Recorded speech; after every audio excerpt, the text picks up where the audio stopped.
Take it away. All right. Most people here know Griff. Uh, some more than others. Uh, he's he's a fighter. He loves to use his shield and sword, but also is pretty good at using a spear in his hand instead of a shield and another sword. Like basically, he likes to use both hands. He's not the sharpest tool in the shed. Uh, he can't actually speak or understand common whenever he talks. There's a little blinking device strapped to his arm that whenever he barks out a word, a little light on his arm flashes, and in a little robot voice, it says whatever he's saying. But it's a very remedial. That word. Rudimentary. Rudimentary. There we go. There you go. Bare minimum common, and I actually have a background this time. I didn't have a background last time I did the intro thing. You had a pretty involved background, I recall. Mm-hmm. Yeah. His background is a criminal. He used to be a slave. He was owned by a bandit leader who was kind of a really big dick. His personality is that he'd rather make a new friend than a new enemy. Basically, whenever he meets a new person, he tries his best to make a new friend. His ideals is that he's loyal to his friends, and anyone else he couldn't care less about. Bond, someone that he cared about, died, and he tries his best to make sure that none of his friends ever have to suffer that fate. And his flaw is that he has a tail that reveals when he's lying, which shows itself in his tail madly wagging or drooping whenever he's lying. No, really. This is me being convincing. Anything?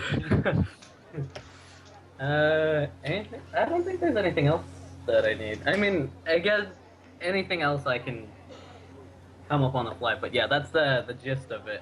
I remember Griff had a really good friend who was a half-orc fighter who rescued him from slavery, right? Yes. Mr. Augustus. He had a half-orc friend who taught him how to use his shield and sword very well. Yep. And was the bandit leader killed, or is that a vengeance thing that may come up later? The bandit leader was killed, and okay. In the ensuing chaos of his lower lieutenants fighting for power, Griff escaped. There you go. Okay. Does Griff seek any kind of retribution against that slaving group, or has he just moved on with his life? Griff has moved on with his life, seeking out new friends, new adventures, and just things to entertain him. Cool. Appearance. Do you wear you wear plate now, right? Yes, I wear adamantite plate. Plate that, although looking of darker steel, looks very sturdy. It's missing the bracers though. In place of them is some kind of bone-looking gauntlets with like teeth sticking out as blades. Yep, I'll pop that up. I have that picture for you. This bracer here, right? Mm-hmm. Okay. A reminder Griff collected from one of from an interesting opponent Griff faced. He acquired the bracers and holds on to them to remind him of a worthy enemy. Yep.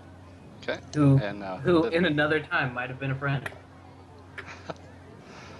I don't know. Karvik didn't have many friends, and that'll come up here in a minute as well. Rand, you recognize those bracers? Yep. So that might come up in your story. And stories going forward as well. Also, Griff, you might mention you are 8 feet tall. Yeah, he is 8 feet tall. His fur is gray, like dark gray, with patches of white. And he has a fluffy tail that swings about behind him. Cool. And you would have dog legs, the reversed knee thing. Yep. Right. Okay. So his armor is or at least the lower parts are specially made to fit him. Yeah, and that's